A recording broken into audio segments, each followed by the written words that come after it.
va parler du cirque. C'est la semaine du cirque du 17 au 27 novembre prochain. Ça commence demain, jeudi, du 17 au 27. Ça fait 10 jours, mais bon, grosso modo, c'est une bonne semaine. C'est la première édition. Il est avec nous, enseignant à l'UM3, la fac de lettres Paul Valéry. C'est Philippe. Bonsoir Philippe. Bonsoir. Bienvenue Philippe Goudard, enseignant-chercheur, maître de conférence également à l'UM3. Et puis vous organisez cette semaine du cirque. Alors, j'ai vu que le cirque, il va y en avoir. Et il y en a déjà parce que l'UM3 a une section art du cirque à Paul Valéry. Oui, il y a une section art du spectacle qui rassemble près d'1 millier d'étudiants, avec en gros 2 tiers qui sont en cinéma, audiovisuel, multimédia, et puis un tiers en théâtre, spectacle vivant. Et à l'intérieur de ces filières, il y a des cours d'esthétique de cirque notamment, et puis un peu de pratique aussi. Voilà. Charlie, Albin, vous saviez qu'il y avait du cirque à l'UM3 ? Oui. Non, désolé. Non, voilà, c'est l'occasion de découvrir le cirque. Alors, c'est intéressant ce festival du cirque parce qu'il n'y a pas que à l'UM3 sur le campus. C'est vraiment, vous vous ouvrez dans toute l'agglo de Montpellier pendant Voilà, une semaine. tout à fait. On a voulu ouvrir l'université sur la ville. Les arts du spectacle le permettent parce que c'est plutôt gai d'aller au spectacle, d'aller sous un chapiteau. Il y en aura un 25 et 26 sur le site de l'université, au Chai du Terral également, au théâtre Jean Villard, et avec notre partenaire le Pôle national du cirque, plusieurs spectacles sont organisés, notamment des jeunes élèves qui tout juste sortis d'écoles européennes, Stockholm, Bruxelles, Châlons-en-Champagne, Londres, qui viendront au théâtre La Vignette présenter des courts formats, des numéros de cirque. Alors ce sera ce lundi ? C'est lundi, nous avons la soirée d'ouverture que préside Anne Fraisse et puis Josiane Colleret de la région. Anne Fraisse est notre présidente qui soutient le projet, vraiment avec beaucoup de dynamisme et de confiance. Et puis à l'occasion de cette soirée d'ouverture, on aura 2 jeunes filles qui vont, qu'on voit à l'image là, Compagnie Touron Blues, hein. Voilà, qui ont récemment eu le prix de la Fondation pour la vocation en tant qu'artistes de cirque. Ça, c'est Voilà. lundi 19h C'est lundi, voilà. au théâtre de la Vignette, qui est le théâtre du campus de la fac de lettres. Alors, c'est 9 représentations de 5 spectacles. Hein, oui, ça. Voilà, le Grand C, magnifique spectacle, 18 acrobates, porteurs, voltigeurs. Et puis, on a une adaptation de textes de Genet et un très bel Antigone à partir de Sophocle en clown. C'est un peu étonnant, mais c'est tout à fait merveilleux. Moi, j'ai vu le spectacle il y a 2 ans, c'est une pure merveille. Et puis, ce spectacle aussi des jeunes élèves des écoles supérieures de cirque, puisqu'en Europe, il y a tout un réseau d'écoles de formation supérieure de cirque. Alors, théâtre Jean Villard, il y a le théâtre de la Vignette, Voilà. Il y a également le Chai du Terral à Saint-Jean-de-Védas. Voilà, avec Montpellier Danse en partenariat, puis du cinéma aussi. Et puis, il y a des colloques aussi. Et il y a 4 des colloques, évidemment, puisqu'on est à l'université, donc colloques avec des spécialistes de littérature, des spécialistes de sciences de l'éducation qui vont débattre des questions de formation aux arts du spectacle et au cirque, un colloque art du spectacle sur les rapports cinéma, théâtre, cirque, et puis un colloque médecine des arts et cirque, parce qu'on se préoccupe aussi de l'avenir des artistes quand les fins de carrière, ce qui survient tôt chez un acrobate, arrive, et comment va-t-on les prendre en charge, comment on va prévenir les blessures, et tout ça va être très passionnant. Alors c'est à l'espace Saint-Charles et à l'UM3 ces colloques. Voilà, parce qu'à l'espace Saint-Charles, on a maintenant un tout nouveau et tout beau espace dédié à la recherche, c'est au tram Albert Ier. Les locaux ont été inaugurés il y a 15 jours et on est très content de pouvoir y inviter les gens à ces colloques parce que c'est ouvert à tous. On fait le pari que les résultats de recherche, parce que les chercheurs trouvent, vous savez, et les résultats de recherche, vont intéresser le plus large public puisqu'il s'agit de spectacles, d'art du spectacle et de cirque, ce qui est très populaire et rassembleur. Voilà, rassembleur, c'est pas que du cirque, c'est ça aussi l'intérêt. Il y a des colloques, il y aura des projections, la soirée d'ailleurs au Diago, je crois, demain voilà, jeudi. Demain soir, on a le cirque de Charlie Chaplin, 1928, une merveille, avec qui est en sorte la soirée de pré-ouverture au cinéma. Et c'est des séances organisées par les étudiants. Les étudiants contribuent beaucoup avec tous les personnels de l'université au succès de cette opération. On a pratiquement une centaine d'étudiants qui se mobilisent. Voilà. C'est une bonne chose, ça, Christian, quand ce sont vous qui bossez à l'école de l'ADN à Nîmes, quand ce sont des profs avec des élèves qui participent à un projet comme celui-là. Absolument, qui puisse, moi qui suis très intéressé par les sciences, bien évidemment, il y a surtout un tropisme, un intérêt d'associer véritablement des fois des sciences au spectacle. Est-ce que le cirque fait partie de ce type de mouvance? Est-ce qu'il y a des domaines scientifiques qui s'intéressent et qui font des jointures avec des thématiques scientifiques, par exemple? Oui, tout à fait. Le cirque permet beaucoup de recherches. Alors j'ai eu le privilège de commencer il y a très longtemps longtemps en faisant un doctorat en médecine sur le cirque, donc les soins, la santé, la pathologie, la physiologie. Et maintenant, les sciences cognitives s'intéressent beaucoup au cirque, comment fonctionne un saut périlleux, qu'est-ce que perçoivent les acrobates, qu'est-ce que perçoit le public quand il regarde un acrobate, et puis tout autre domaine de recherche, donc très vaste, qui vont de la littérature au droit d'auteur, en passant par l'économie, la sociologie, et puis l'esthétique, puisque c'est quand même le domaine privilégié du cirque. Mais il y a beaucoup de domaines, les sciences de l'éducation, qui s'intéressent au domaine des arts du cirque, et ça, c'est un bien parce que c'est très stimulant pour les chercheurs, pour les étudiants, pour les artistes et pour le public. En conclusion, qu'est-ce qui est payant, qu'est-ce qui est gratuit pendant cette semaine du cirque? Alors tous les colloques sont en accès libre et gratuit, dans la limite des places disponibles, comme on dit. Et puis tous les autres spectacles sont payants, mais les sommes sont modiques. C'est autour de, je crois que les spectacles les plus chers, si on peut dire, c'est 8 €. Les jeunes et les étudiants, c'est l'accès avec le pass culture à moins de 5 €. Vous l'avez, Charlie Albin, Voilà. évidemment. Et oui, il faut. C'est moins cher qu'un paquet de cigarettes et ça fait moins de mal. Et puis la soirée d'inauguration, d'ouverture, c'est gratuit. Donc il y aura un documentaire tourné par les étudiants de master art du spectacle sur les artistes, une sorte de making-of sur les artistes qui seront ensuite présentes pour un bref numéro d'une demi-heure. Pour la semaine du cirque, évidemment, donc du 17 au 27 novembre, ça commence sur le campus Paul Valéry et au Diago, donc demain jeudi. Merci beaucoup Philippe. Est-ce que vous connaissez le festival Effestar? Eh bien non, mais je vais en entendre parler tout de suite et en coulisses on en parlait, ça a l'air drôlement intéressant. Avec Nicolas Bonzon. Bonsoir Nicolas. Bonsoir. Et bienvenue sur le plateau, c'est la Merci à 7e vous. édition de ce rendez-vous. Alors vous, c'est du 17, ça commence jeudi, c'est tout le week-end, c'est à Aigues-Mortes, 7e édition. Alors c'est quoi? C'est pour faire découvrir un peu tous les effets spéciaux? C'est ça, c'est un festival génial, Effestar, ça dure jusqu'à dimanche et en fait l'avantage c'est que tout est gratuit et le public va pouvoir venir se placer derrière la caméra du coup en tant que personne qui fait des films. On va pouvoir voir comment ça se passe avec des vrais professionnels. Il y a un parc avec plein de professionnels qui sont à votre service. Il y a par exemple des maquilleuses FX qui vont vous expliquer comment on constitue un maquillage. Et ensuite, il y a une compétition et puis il y a 5 grands films qui sont projetés en 3D gratuitement. Et donc l'événement, c'est bien évidemment Tintin qui est diffusé en 3D le samedi soir. Samedi au cinéma Ouais, Marcel Pagnol. Exact, à Aigues-Mortes. Ouais. Alors parlez-nous justement, le secret de la licorne Tintin. Est-ce que vous l'avez vu ce film, les amis? Pas encore. Pas encore, pas encore. Mais, Non, Philippe? Ah oui, je l'ai vu avec Alors mon fils Arthur. Formidable. Pas mal. Ah ouais, formidable. J'ai trouvé que c'était... on se retrouvait entre générations et puis le film surprend même si on connaît tout Tintin par cœur. Alors, s'il y a un peu de Ubisoft aussi, qui est l'entreprise de Castelnau-le-Lez près de Montpellier, un film en 3D 21h15 qui sera projeté samedi. Alors l'intérêt, c'est de voir le film, mais en amont, c'est de voir un petit peu comment c'est fabriqué ce film qui cartonne dans les salles. À chaque fois, il y aura des professionnels qui viendront vous expliquer comment ça se passe. Bon, pour Tintin, c'est à la base des vrais acteurs qui ont été diodés pendant des années pour faire ce film. On va tout vous expliquer. On va vous expliquer aussi comment on passe d'un film à un jeu vidéo avec Ubisoft, donc de Castelnau. Ils seront là. Et puis, il y a d'autres films. Il y a par exemple Les Trois Mousquetaires avec un événement. Ça, c'est pour jeudi soir, pour la soirée d'ouverture. Nous serons en visioconférence avec le studio du Canada. C'est Rodeo FX qui a réalisé ce film. Il y a Captain America aussi, qui est un très bon film. Ça, c'est à voir le 18, c'est vendredi soir. À voir aussi Thor 3D. Ça, ce sera pour la soirée de fermeture. C'est un grand film, ça aussi, avec à chaque fois les gens qui ont participé à ces films, quoi.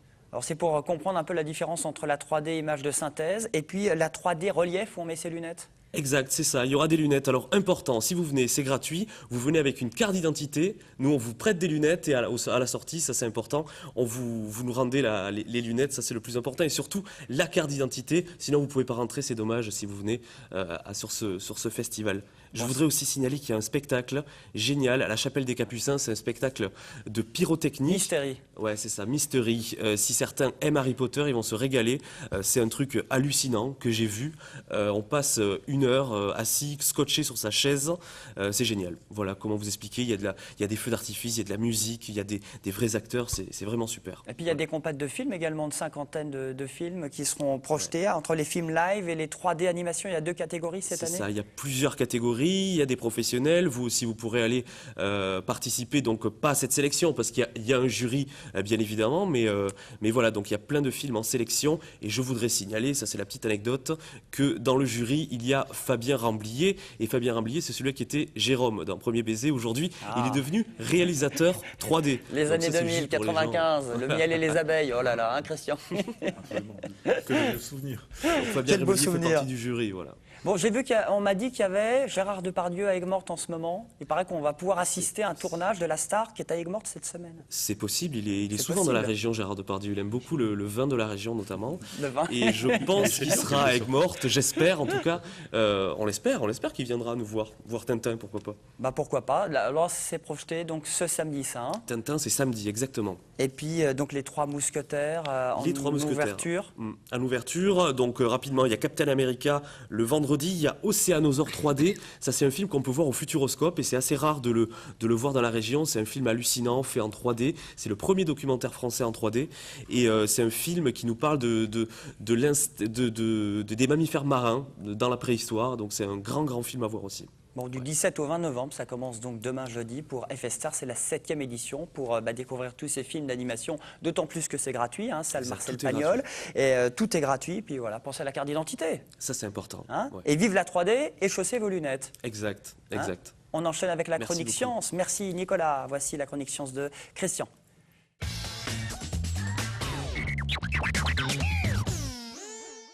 Bon les amis, vous n'aviez pas eu l'idée de changer un peu la couleur de vos yeux? Pourquoi pas? Pourquoi pas? Pourquoi pas? Oui, c'est vrai que présenté comme ça, il y a des procédés qui sont très simples. Hein. On utilise des lentilles, mais vous savez que les progrès de la science n'arrêtent pas. Et ça tombe bien, chirurgie, on en parle maintenant, relooking un petit peu avec une nouveauté américaine évidemment, les Américains sont là. Absolument. Donc c'est un médecin californien, un ophtalmologiste californien, Greg Homer, qui a réussi à mettre au point un procédé révolutionnaire basé donc sur le changement de la couleur des yeux. Alors quand on voit un petit peu, on va essayer de voir comment se constitue la couleur des yeux. La couleur des yeux, il faut savoir qu'elle est due à une pigmentation qui est autour de l'iris. Et l'iris, en fait, donne une certaine couleur. Et cette couleur, il faut savoir que dans la nature, il n'y a qu'une couleur marron. Et l'absence de cette couleur marron, qui est due par une petite protéine qui s'appelle la mélanine, quand vous ne l'avez pas, vous avez les yeux qui sont de quelle couleur? Bleue. Donc en fait, dans la nature, il n'y a que des yeux qui sont soit bleus, soit marrons, comme on peut le voir à l'image. Et donc par conséquent, l'idée de ce médecin, c'était tout simplement de dire, si j'arrive à détruire la pigmentation marron au niveau donc de cet iris, est-ce que j'arrive à avoir donc des yeux bleus? Et c'est ce qu'il a réussi à faire sur tout un ensemble donc d'animaux qu'il a testés. Les expériences ont absolument abouti et effectivement, par une technologie au laser qui dure que quelques minutes, voire quelques secondes. Pour quelques milliers d'euros. Alors, quelques milliers d'euros, écoutez, ça se chiffre actuellement, c'est estimé à quelques 5 000 $, soit 3 500 €, 3 600 €. Et donc, il faut savoir que les personnes se battent au portillon pour pouvoir changer la couleur. Mais le problème vient du fait que quand vous quand vous détruisez complètement la pigmentation donc, de l'iris, c'est quelque chose qui est irréversible. Et donc, par conséquent, vous ne pouvez plus avoir votre coloration d'origine. Donc, c'est véritablement le problème qu'il faut mettre. Il y a une bonne décision à prendre, quoi. Hein. Absolument. Est-ce que c'est la bonne couleur? Est-ce que je suis prêt à mettre 20 secondes, 3 500 € pour tuer directement la couleur de mes yeux? Alors, il est évident que c'est quelque chose qu'il estime mettre sur le marché d'ici 18 mois. Il doit finir quelques tests. Et a priori, il y a déjà plein de personnes qui seraient preneurs de ce type de procédé, qui, bien entendu, en France, ne vous inquiétez pas, sera véritablement contrôlé. Et il faudra, bien entendu, des autorisations donc, de nos administrations, notamment des administrations de santé qui veillent justement à notre bien-être. On espère pour quand? Dans les hôpitaux de Nîmes, Montpellier, les cliniques du coin? Écoutez, On n'a pas de date encore. Pour le moment, on n'a pas de date, mais comme je vous le disais, d'ici 18 mois, ce sera déjà 18 commercialisé aux États-Unis. Et que du bleu pour l'instant. Que du bleu pour le moment, alors, et que du bleu qui puisait en plus de façon irréversible, donc c'est le danger véritablement à mettre entre guillemets. Bon, plus de 3 000. 3 600 € et donc 3 600 €, 5 000 $ si vous allez le faire aux États-Unis. Bon, très bien. Moi, j'ai moins cher, j'ai 330 €. C'est le week-end pour le snow break de Montpellier. C'est l'événement pour aller dans les Alpes. On attend la neige. Les vacances, c'est dans quelques semaines, ça va vite. C'est organisé par la FEM. Bonsoir les amis, bienvenue avec Charlie et Albin. Charlie Lassalle et Albin Ménadier. Vous êtes de quel BDE, quel corpo, étudiant où? On fait les présentations? Juste une petite précision, donc c'est pas la FEM qui l'organise, ce sont directement les BDE. de STAPS, ISEM, ECO, AES et IAE, ainsi que l'AS Lettres qui organise le séjour. Voilà, c'est juste une petite précision. Alors 400 étudiants en tout, vous espérez en attirer autant? Voilà. On a l'habitude. Ouais. Voilà, Ça vient tout seul. c'est la 6e année que le séjour a lieu. Et donc, oui, on attend plus de 400 étudiants à Puy-Saint-Vincent du 21 au 28 janvier. Donc, Puy-Saint-Vincent dans les Hautes-Alpes, le séjour snowbreak. D'accord, alors présentez-nous, Alban, un petit peu ce principe. Ce n'est pas la première fois que vous le faites. Régulièrement, les nouveaux étudiants ou les habitués Voilà, viennent à la chaque montagne. année, en fait, toutes les BDE se réunissent pour organiser le séjour ski. Voilà. Donc, nous avons notre mascotte. Oh là là, on peut Snowy aussi, l'applaudir. Oh là là là qui est là. là. Le bonhomme de neige. Voilà, c'est notre mascotte qui est présente avec nous sur tous nos événements. Donc c'est un séjour... Vous allez avoir chaud, mademoiselle. Hein. Non. c'est pour se tenir chaud au ski. Et donc voilà, c'est un séjour en fait qui comprend... C'est un package de 330 € qui comprend le transport, l'hébergement dans une résidence 3 étoiles avec piscine chauffée, qui comprend aussi le forfait. La nourriture, c'est un food pack qui comprend aussi l'accès aux soirées. C'est un package tout compris qui est destiné aux étudiants. Alors Charlie, il faut être dispo entre le 21 et le 28 janvier 2012. Voilà, exactement. On s'est débrouillé pour faire ça après les vacances, après les examens. C'est pour ça qu'on appelle ça le snow break. C'est après les partiels, on se détend. bien après les partiels. C'est juste au niveau du début des cours, avant que les TD aient repris. On fait ça juste au moment où, voilà, c'est pas forcément le plus important pour être en cours. On peut se permettre de rater cette semaine-là de cours. On va poser la question à Philippe, qui est quand même enseignant à Paul Valéry. Non, il peut. C'est vrai que les TD sont quand même les plus importants et sont obligatoires, alors que les CM un peu moins. Et donc on se permet de faire ça pour offrir aux étudiants une petite semaine de coupure après les examens, après le premier semestre. Bon, Philippe, pour vous partir trouvez à la ça neige. normal ou pas? Je trouve ça parfait. Il faut Parfait. s'oxygéner les neurones au maximum pour qu'ils soient efficaces. Donc, On vous a gardé une place. Voilà, merci. Vous skiez, Philippe? Oui, je suis vosgien d'origine. Ah, alors. bah voilà. Et je suis né sur des skis. Sauf qu'on ira dans les Alpes, là. Hein. Exactement. C'est quelle station de ski? Puis Saint-Vincent. Puis Saint-Vincent. Alors, c'est départ de Montpellier le 21. Exactement. Le Le 21 21 au matin, en bus, on part tous ensemble directement là-bas. Bon, faut savoir skier, déjà. C'est Pas mieux. forcément. Pas forcément, c'est ouvert aussi aux étudiants qui n'ont pas forcément envie de skier toute la journée. Même s'ils n'ont pas envie de skier du tout, ils peuvent venir participer au séjour. Le principe, c'est de casser du contexte, routine, train-train quotidien, de la fac, le tram. C'est de partir une semaine entre copains, se rencontrer avec tous les étudiants de Montpellier et de passer une semaine. De s'oxygéner un petit Exactement, Voilà. s'oxygéner. peu. On n'attend plus que la neige Faut maintenant. charger. Hein. Elle arrive, elle commence serait à bien, En changer. janvier, ouais. ça devrait aller. J'ai vu 3 degrés à pense, Lunel, petit à petit on va Il y arriver a eu à... du moins 1 dans le nord-est hier, ça y est, ça arrive. Bon, un dernier mot, soirée ce soir à l'Australian et la semaine prochaine aussi, c'est un teaser pour annoncer votre événement. Voilà. Il y aura des... Donc en fait, c'est la première soirée du Snow Break Tour, on l'a appelé comme ça. Donc ça fait partie de 4 pré-events qui ont lieu avant le séjour au ski. Donc il y en a une ce soir à l'Australian.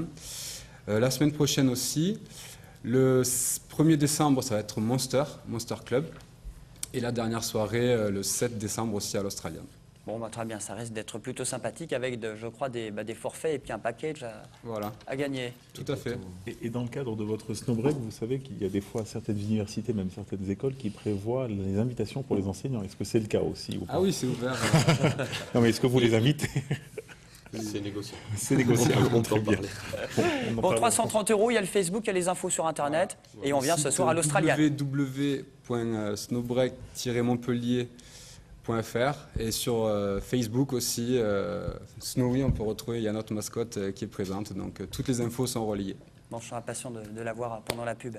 Merci beaucoup en tous les cas les amis d'être venus. Vive la neige, vive le snowbreak de Montpellier. Donc ce soir à l'Australian à Montpellier, Christian à la semaine prochaine. Merci Philippe pour la semaine du cirque. Ça Merci à commence vous. jeudi le 17 jusqu'au 27 novembre. Et merci Nicolas pour FR Merci à vous, merci. avec TV.